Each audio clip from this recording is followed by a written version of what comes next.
Welcome to this webinar. My name is Stephanie, and today's session we will be focusing on facilitating choice and self-determination. Use a person-centered approach to acknowledge the person as their own expert. Assist the person and their support system in options for action on relevant issues. Assist the person communicating their personal goals. Provide support that encourages the person to make their own choices. Assist the person in using assistive technologies. Use strategies to make sure that the person is comfortable with decisions made. Identify barriers to empowerment and determine strategies to address them. Assist the person in accessing advocacy services and other complaint mechanisms. So motivation is an essential aspect of well-being of a person's receiving support. It allows a person to engage in activities and become receptive to strategies designed to assist their care. Motivation can be classified into two. Internal motivation, this refers to the satisfaction of applying oneself is enough to encourage a person to accomplish their goals, determined by the values and goals of that person. External motivation refers to external rewards such as praise and approval are used as motivators, determined by the values and goals of others, example, family, friends, and carers. One of the key factors that can affect a person's motivation is the theory of self-determination. Self-determination refers to a person's ability to make their own choices, actions, and decisions. It involves providing specific needs to allow a person freedom. This feeling of freedom in turn enhances a person's internal motivation. You must address the following needs to allow a person to develop a greater sense of self-determination. Competence refers to a person's need to feel that they have sufficient skills and intellect. Relatedness refers to a person's need to feel a sense of attachment, closeness, and belonging to a social group. Autonomy refers to a person's need to feel that they control their own choices and decisions. Self-determination is vital to empowering a person receiving support. Care workers must make sure that the person is internally motivated to improve their own conditions. Failure to motivate the person can lead into situations where any effort to empower them does not create any meaningful change in their life. Self-determination is also closely tied to human rights, allowing a client to make their own choices and decisions that contributes toward fulfillment of rights. These rights for all people have the right of self-determination.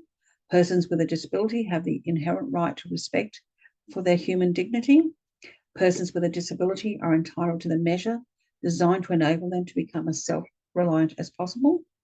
In general, people receiving support who are self-determined have a better quality of life than others. This is because self-determined people are less prone to abuse, less dependent on others, capable of making choices that benefit their health, capable of doing well at school or landing better jobs, are more likely to seek assistance and want to help others. Using a person-centered approach to acknowledge the person as their own expert only works if it truly puts the person in the center of all decisions making, the person both recipient and source of care strategies. These strategies include procedure for empowerment and appropriate care. There is a tendency that care workers and other carers do not consider the opinions of the client. This should not be the case. Clients are more capable of stating what they need and what services they would like to receive. They know and understand their own experiences better than anyone. They may have feelings or emotions that others may not understand. They may have desires or preferences that might not make sense to others. They can speak on a personal basis and thus may provide more detailed or specific information on what they need to help with. Acknowledging the client as their own expert provides many benefits, such as it frames the client as capable of making active decisions rather than need help all the time. It gives the client an active role in shaping their life. It motivates others to share their experiences and talk about what they are currently enjoying or struggling with. You can improve the service you provide to a client by using a person-centered approach through treating them as their own expert and using the following practices: asking how the client feels about specific actions or decisions instead of directly endorsing one. answering the client's questions honestly, helping the client to explain their choices and decisions through supportive questions, listening attentively and verifying if you understood the client, respecting the client's decisions and using care strategies that are aligned with the client's wishes. Strengths-based approach. A care worker using a strengths-based approach can restore a person's confidence, building upon a person's strengths. Knowing their strengths allows them to see themselves at their best. So a strength-based approach gives an idea of what changes can improve the quality of life of the person under your care, having the following principles in mind. The person has individual aspects to help them grow. The person has a responsibility to maintain and improve their well-being. The person has a willingness to learn, improve, and change.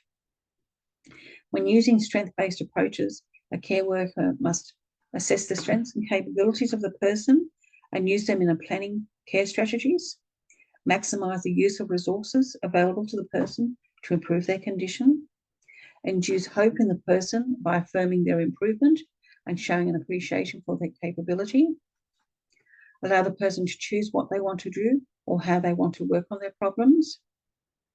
Remember that using the strength-based approaches is vital in individualized support. The strengths-based approaches enable the person to see themselves at their best and see their own value. They can move that value forward and utilize their strengths instead of focusing on their illnesses, disability, or conditions.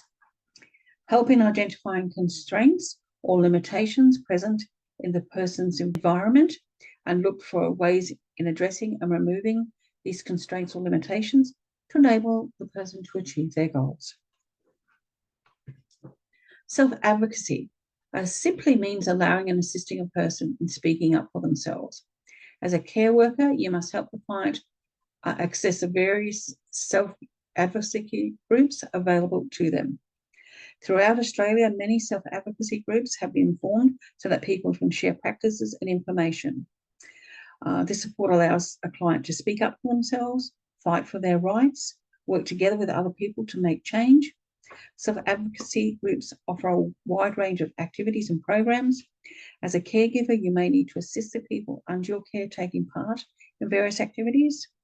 Some examples of activities are participating in sharing sessions where members can talk about their life experiences, reflecting and meditating on experiences and writing down insights, attending educational sessions for self-growth, such as forming intimate relationships, raising community awareness by running training programs and events to discuss various issues, representing clients and their families on advisory committees and other outlets, lobbying or campaigning about specific issues, responding to queries by government agencies and other groups, conducting their own research and creating instructional materials such as videos and infographics, participating in other activities that are interesting and fulfilling to the client.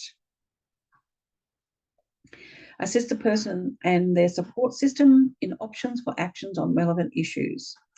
Assisting a client in their decision-making allows you to provide a service that is empowering and person-centered.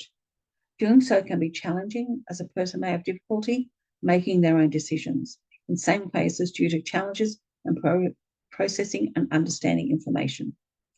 These challenges are common in cases where a client suffering from a brain injury or other cognitive disorder, making them incapable of decision-making. These options provide different actions on relevant issues, such as medical issues, legal issues, financial issues, and other life matters that require urgent or informed decisions.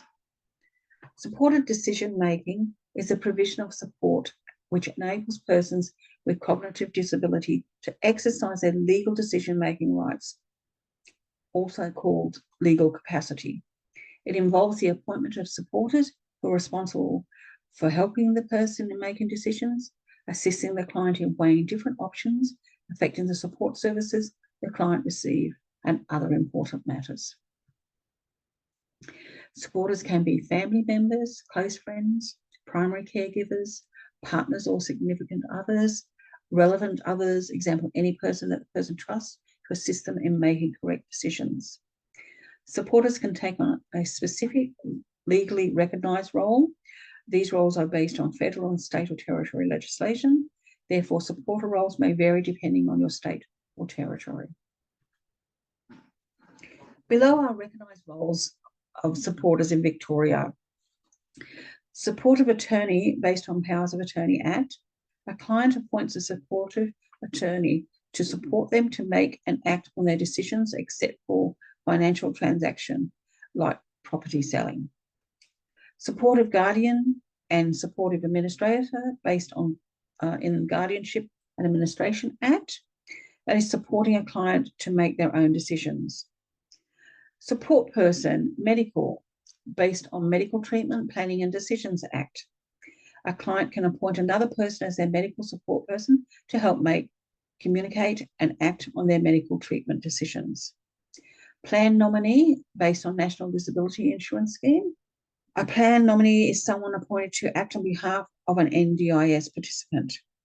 A nominated person, based on the Mental Health Act. A client chooses a nominated person to represent and support them if they become a patient under the Mental Health Act. As a facilitator, you must assist the person to exercise their right to be involved in planning their own care and support with those providing it. Support their independent action and thinking.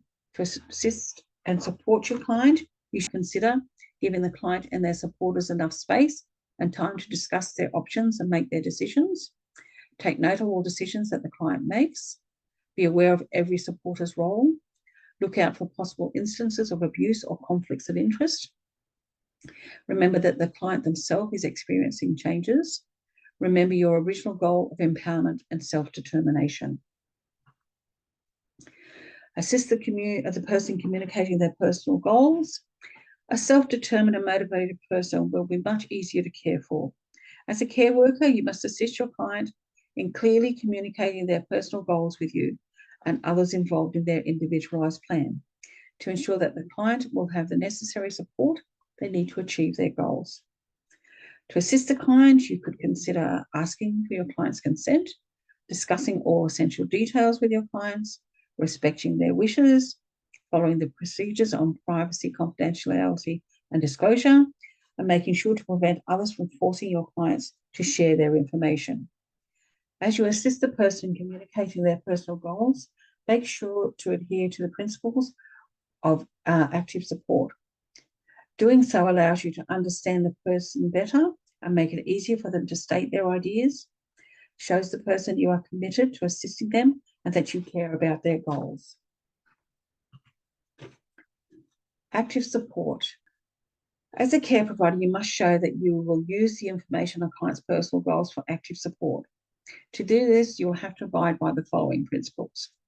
Belongingness refers to supporting the client as part of the community, to supporting them to have positive relationships with others. Opportunity refers to supporting the client to have novel experiences, to supporting them to have many avenues of self-directed learning. Respect refers to supporting the client that recognises and upholds their individuality. Self-control refers to supporting the client that recognises and upholds their capability to regulating their actions, emotions, and behaviour. Adherence to these principles involves helping the client without affecting their relationship with others, determining what assistance is needed, maximising choice and control, refraining from withholding information from the client, and by adhering to these principles, you can assist the person so that only the necessary assistance is given. Provide support that encourages the person to make their own choices. Person-centered support allows a person to live their life in a way that is most comfortable to them. A form of support that provides empowerment in the form of independence and autonomy. You must use person-centered support to help your clients to make decisions and choices for themselves. Encouraging a client to make their own choices means giving the client all essential options and information strategies to meet their individual re-enablement needs. Use appropriate communication techniques to guide the client in making a choice. Give the client time to think about their choice. Assist the client in searching for additional information regarding the choices. Remind the client of the goals they set for themselves. Assure the client that their goals and decisions are important and that it is all right to make mistakes now and then. Remind the client that they can assign supporters to help them in making choices and decisions. Informed consent refers to a person granting permission for others to any information that can be used to identify them. Permission is informed if the person is given all essential details on the decision being made. This includes possible outcomes of the decision, risks involved with the decision, effects that the decision may have on their financial assets. When ensuring that the client can provide informed consent, it will be necessary to remind the client that they must provide specific information when consenting, such as times for when the consent applies. Remind the client that they may also withdraw consent when necessary, respect the client's wishes, follow the procedures on privacy, confidentiality, and disclosure, discuss all essential details with the client and answer all questions, identify an option, will present substantial risk to the client, prevent others from forcing the client into making a decision that they disagree with. Informed consent is necessary in all cases except when a court order requires you to provide information without the consent of the client. Given the information is needed to assist law enforcement agencies and other government agencies, there is a reason to believe that the client is in danger or at risk of harm, and the information is needed to file a report. Clients may not be able to provide informed consent using conventional means, which is true for a client with impairments affecting their ability to communicate verbally and non-verbally. As such, the client may need to be assisted. When assisting the client in decision-making, it will be essential to develop appropriate strategies based on what they can do. So assist the person in using assistive technologies.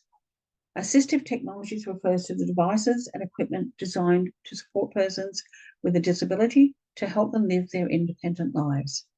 Using assistive technology can positively impact the health and well-being of the person, promote the independence of the person, maintain the independence of the person, enable the person to be included in various activities available for all people, allows the person to participate in their community fully, and ease the process for making choices and decisions for the person.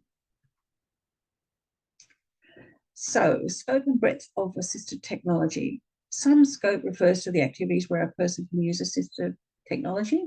Breadth refers to the range of devices and technologies used explicitly for an activity. As a care worker, you must understand the scope and breadth of assistive technology. To help you identify what device or equipment a person needs, assistive technology is beneficial and useful to your clients, mainly on the following, which is communication. One of the common individual needs of a person is the need to communicate and interact with others. A person may use assistive devices to communicate aside from nonverbal communication.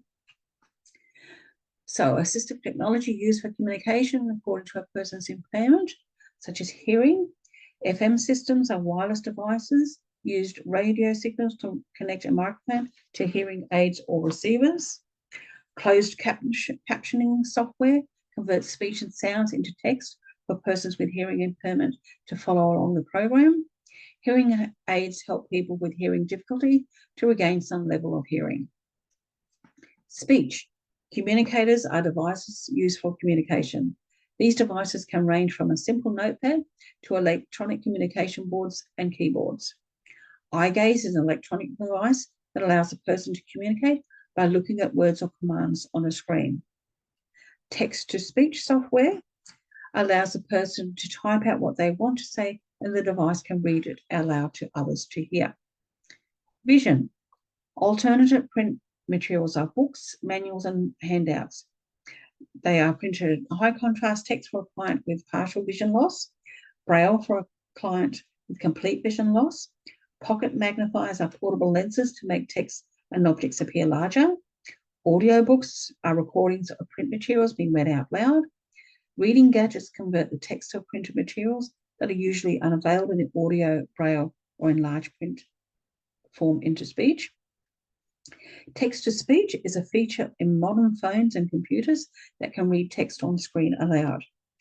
Visual support software can enlarge text and increase the contrast of screens to make the content easier to read. Refreshable Braille displays processed information on computer screens and electronically raises and lowers different combinations of pins in the Braille cells.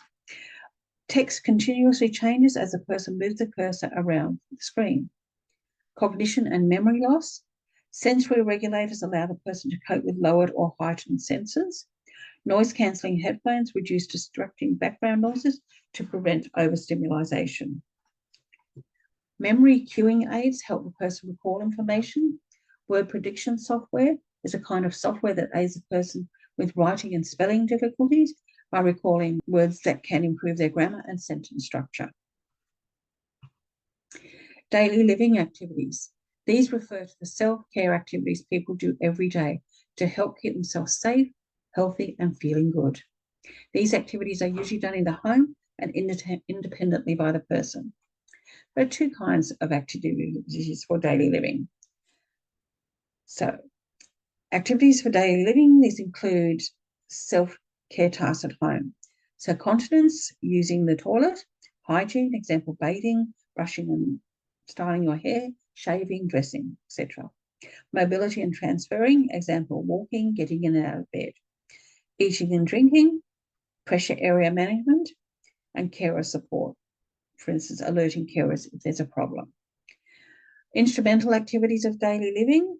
These refer to activities for maintaining an independent life in other environments, such as recreation and leisure, education and employment.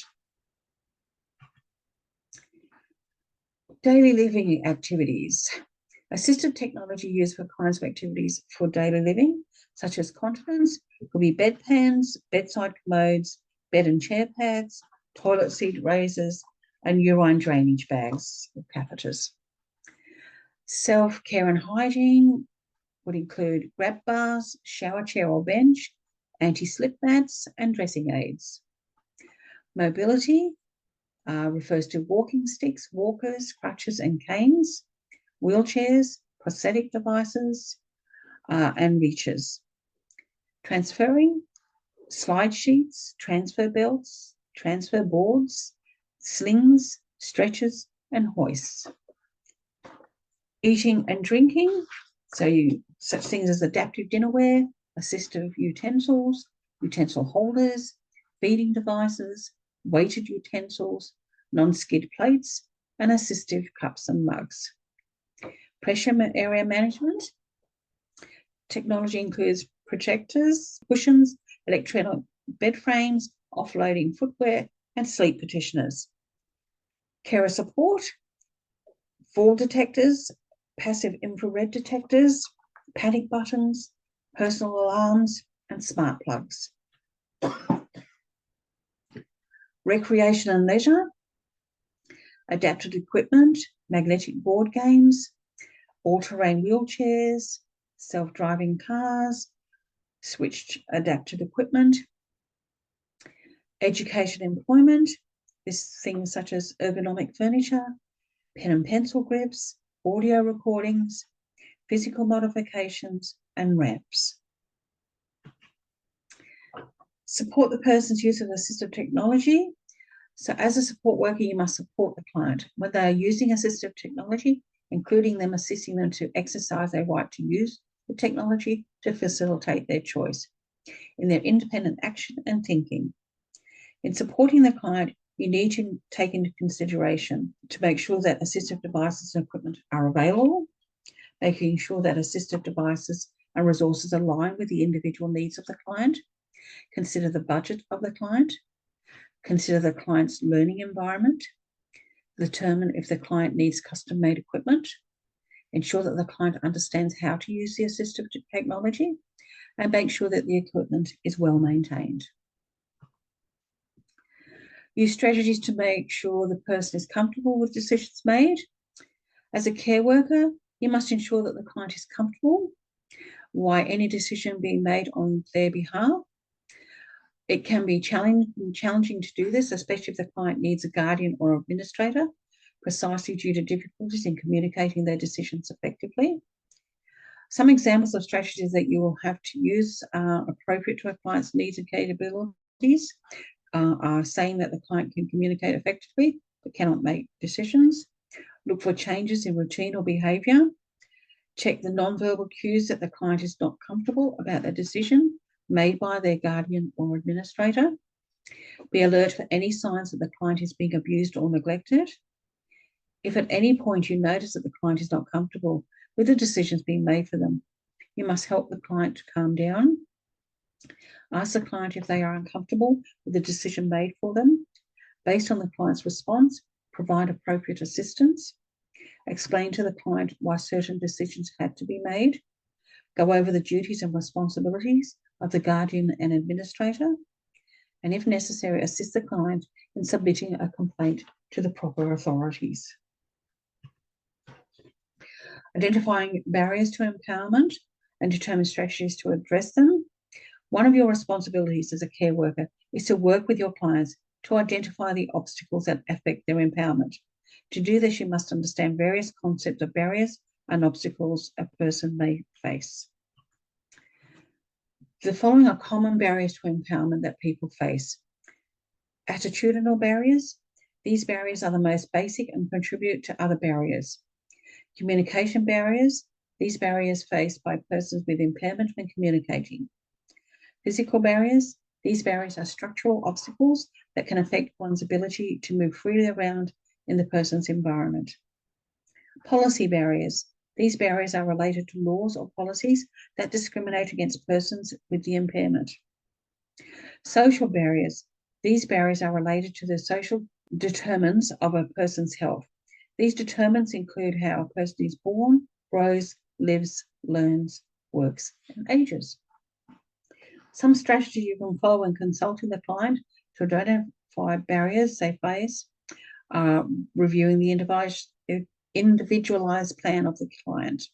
See if the client can physically access a service of amenity. See if the care environment of the client is accessible. Interview the client. Interview the family, friends, and carer of the client. Identifying obstacles to empowerment. Aside from these barriers, there are also structural and systemic power and obstacles to empowerment. In this context, structural and systemic power stems from the following of a society or organisation: interpersonal relationships and social systems, laws and regulations. Obstacles then refer to the discrimination that stems from structural and systemic power. There are several impacts of the structural and systemic obstacles on the empowerment of a person. These are social. These obstacles harm the person's relationship with others. Physical. These obstacles induce extreme amounts of stress on the person. Emotional. These obstacles can cause the person to develop self-esteem or mental issues. Stigma. This includes negative connotations associated with people with a particular circumstance. Ageism. This includes a way of thinking about older persons based on negative stereotypes. Cultural. These obstacles impact the well-being of people who are from different cultures. Economic. These obstacles create fewer opportunities for productivity and employment for the person. Determining strategies to address barriers and obstacles. So once you have identified the barriers and obstacles your clients face, you must determine strategies with them. Some strategies to address the barriers and obstacles to the client's empowerment are being supportive, establish trust between you and the client, recognise and respect the social and ethnic identity of the client, encourage the client to interact with others, educate the community of the client on diversity, consider opportunities for education and work for the client. Assist the person accessing advocacy services and other complaint mechanisms. Care workers must provide the people they support with ample assistance to their concerns. The assistance is part of their duty to empowering people and upholding their rights to be seen and heard. Advocacy services are a form of support for safeguarding the rights of a client. Through advocacy services, an advocate can work with a client to help them understand their rights and represent them in important decision-making processes. Advocates can also assist the client in identifying and explaining the different options available to the client, helping the client to develop their skills and knowledge for expressing themselves, assisting the client in standing up for their rights, speaking with service providers on behalf of the client, relaying wishes and preferences to other service providers and institutions, assisting the client in transitioning from one service to another, resolving concerns or submitting complaints to service providers or authorities. Persons with a disability can access advocacy services. They can do so under the National Disability Advocacy Program. The NDAP has agencies that uphold and safeguard their rights and freedom to participate. There are two types of agencies that are available through the NDAP. So, generalist agencies provide advocacy support to persons with any type of disability or cultural background. Specialist agencies may provide advocacy support to persons with disability, with a specific type of disability, with specific issues such as housing, education, or employment, from diverse cultural and linguistic backgrounds, including Aboriginal and Torres Strait Islander backgrounds. Older persons have access to advocacy services through the National Aged Care Advocacy Program. The program aims to support older persons so that they can effectively interact with the aged care system, better transition between aged care services, are enabled and empowered to make informed decisions about the care that they receive, can exercise their right to choose in accessing and achieving aged care services, have their aged care rights better understood, recognised and upheld, have their aged care needs better met, increase their capacity to self-advocate, can resolve problems or complaints with aged care providers in relation to the aged care services they receive, know their rights and responsibilities, are not subjected to elder abuse within the aged care system, can address issues that impact their ability to live in their own homes with the aim of preventing premature admission to aged care facilities and focusing on wellness and re-enablement. As a care worker, you must provide the client in finding and choosing an appropriate agency or support service, including looking for specialist agencies that provide support to clients that share the same type experience as a client, including disability, age, and cultural background.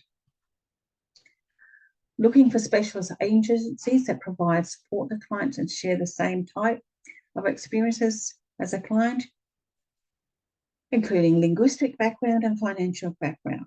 As a care worker, you must guide the client in finding and choosing appropriate agencies or support services, such as searching for additional information about these agencies, taking note of significant information that the client may want to know about the agency, presenting the list of agencies to the client and assisting them in making a choice, searching for a generalist agency if no specialist agency is available near the client or if the client prefers one. Clients may also wish to receive help in submitting complaints due to barriers that they face as they try to take part as members of the community. This happens when a client feels and believes that they are discriminated against and taken advantage of. In such cases, a care worker must assist the client in submitting their complaints to the Australian Human Rights Commission. As you go through the complaint process, you must keep in mind the Commission will only investigate complaints that are related to human rights violations. To confirm if a complaint is valid, you may either call the Commission's National Information Service, send an email to the Information Service. The Commission may stop investigating the complaint for various reasons. Usually they will contact the person to explain why they cannot do further investigation. As a care worker, for that reason, you must discuss with the person before submitting the complaint to set proper expectations. Prepare the person to escalate the complaint to the Federal Circuit Court if necessary. So in this part of the session, we have covered demonstrating commitment to empowerment for people receiving support, fostering human resources, facilitating choice and determination. From here, the next step is to go to your tutor's online learning portal and complete the learning, knowledge and skills assessment activities for this unit. Thank you for your time today. I hope you found the webinar informative and feel passionate about demonstrating your commitment to the empowerment of people receiving support. Thank you.